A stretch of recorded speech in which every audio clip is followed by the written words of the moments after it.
Bab 1109. Jatuh dari langit.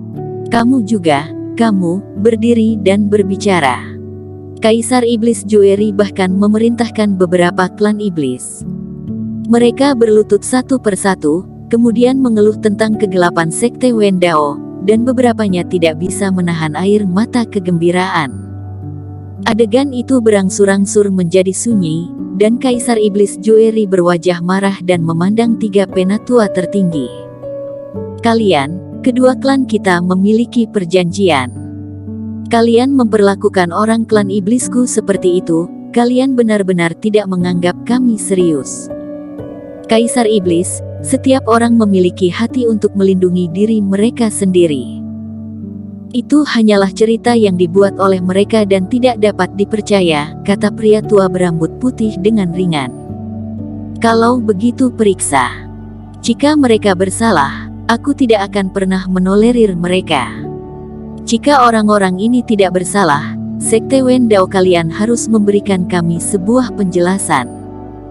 Mata Kaisar Iblis Joeri menunjukkan kedinginan yang seram. Kaisar Iblis Joeri, perhatikan kata-katamu. Kamu pikir kamu siapa? Kata pria tua berambut putih dengan dingin, jika Raja Iblis Api Ungu ada di sini, aku masih akan memberinya muka.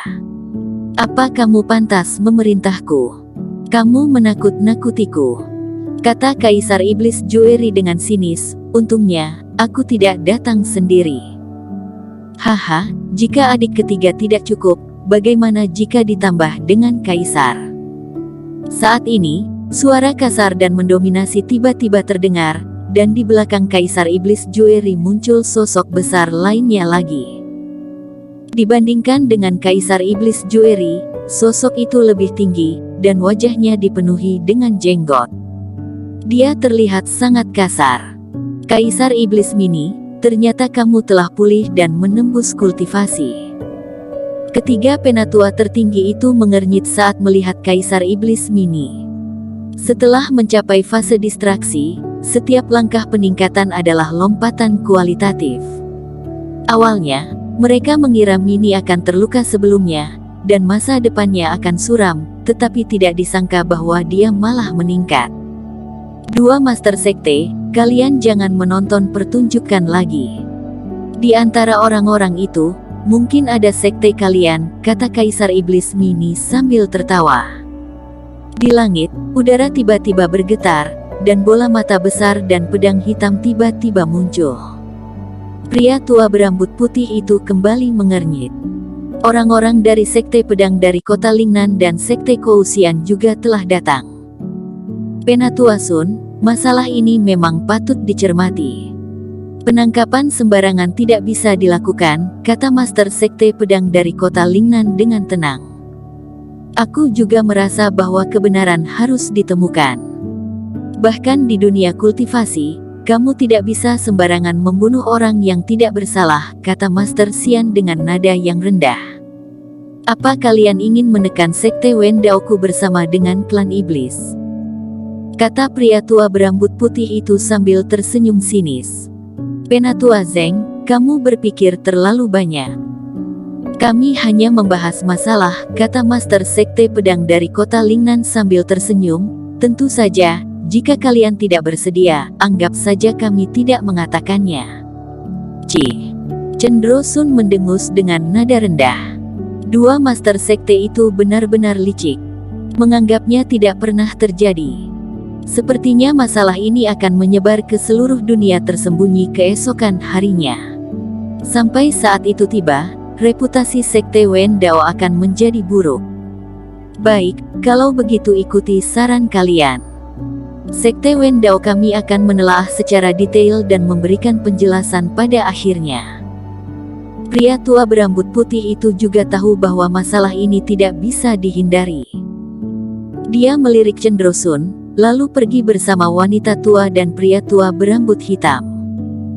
Dibandingkan dengan hal-hal sepele itu, ketiganya lebih mementingkan menemukan Eric Qin. Para narapidana itu hanyalah semut, dan tidak masalah apakah mereka mati atau tidak. Tetapi biang keladi seperti Eric Qin itu harus dikeluarkan. Jika tidak, Sekte Wendao akan kehilangan muka. Bocah dari perampokan penjara itu memberiku perasaan yang tajam. Apa dia murid rahasiamu? Di langit, Master Xian berkata sambil tersenyum. Jangan bercanda. Jika aku punya murid itu, Sekte Pedang dari kota Lingnan pasti sudah lama bangkit, kata Master Sekte Pedang sambil tertawa. Itu formasi yang bagus dan memiliki banyak trik. Sangat mirip dengan gaya Sekte Kouxianmu. Murid Sekte Kouxianku tidak memiliki kekuatan itu, kata Master Xian juga dengan terbatuk ringan. Meskipun Eric Qin adalah bibit yang baik, dan dia terkejut bahwa dia pada akhirnya bisa lolos, tetapi dia telah menyinggung Sekte Wendao. Sepertinya dunia tersembunyi sudah tidak bisa menerimanya lagi.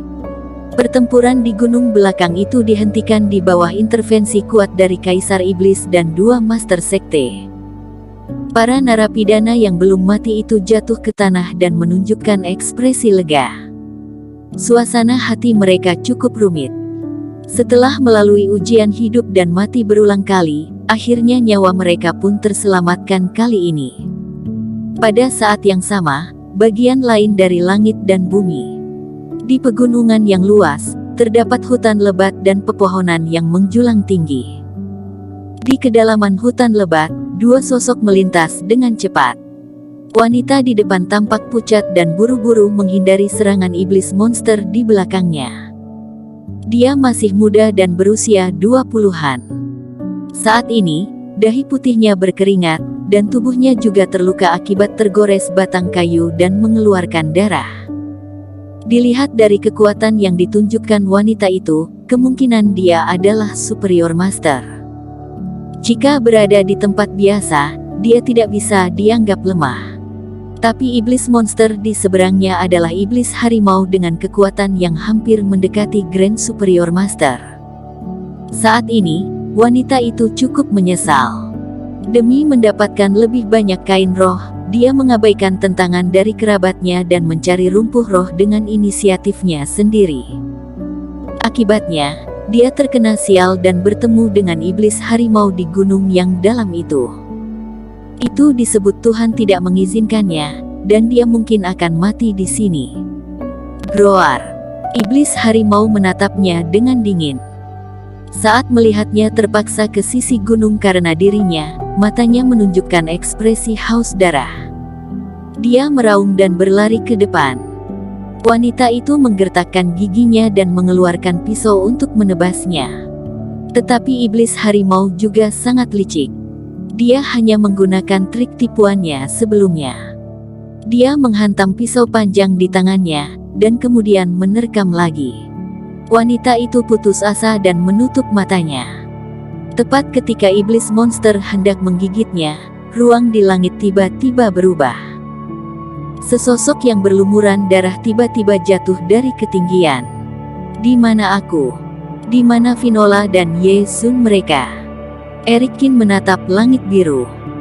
Kesadarannya melintas di benaknya, tetapi dia langsung merasa bahwa dirinya akan jatuh dengan cepat. Setelah sedikit menggunakan tenaganya, Eric Qin merasa sangat sedih. Sekarang dia tidak bisa mengendalikan dirinya sama sekali. Tubuh Eric Qin langsung jatuh ke bawah seperti meteoroid. Kebetulan, dia menghantam iblis harimau yang ingin menerkam itu. Boom!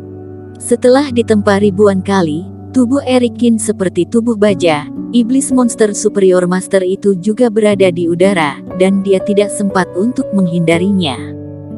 Matanya terbelalak dan pinggangnya dihantam hingga patah oleh Eric Qin.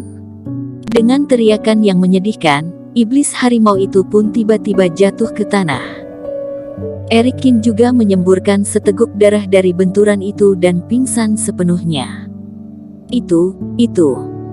Setelah mengalami perubahan hidup dan mati yang tiba-tiba, wanita itu berlutut di tanah dan menatap ke arah monster iblis yang sudah mati dan sosok tak sadarkan diri di atasnya dengan linglung.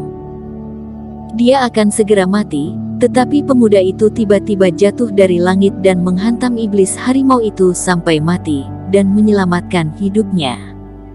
Adegan itu terjadi begitu cepat sehingga membuat wanita itu sulit untuk percaya. Setelah tercengang untuk waktu yang lama, wanita itu akhirnya tersadar. Dia dengan berani berjalan mendekat dan menemukan bahwa iblis harimau memang sudah mati. "Hei, kamu baik-baik saja, kan?" Kemudian, wanita itu dengan ringan mendorong Erikin, tetapi Erikin kehilangan kesadaran dan tidak mendengar panggilannya. "Adik Nola, apa itu kamu?" Saat ini, terdengar suara panggilan di hutan, dan beberapa pejuang berlari keluar dari kejauhan. Pemuda yang memimpin di depannya bertubuh jangkung dan berekspresi gugup. Mereka semua adalah pemburu yang menyadari bahwa wanita itu hilang dan pergi ke gunung untuk mencarinya. Setelah mendengar ada suara di sini, mereka pun bergegas mendatanginya. Bersambung. Terima kasih telah menonton video ini sampai akhir. Jangan lupa subscribe dan nantikan kisah episode selanjutnya hanya di Novel Story. Salam.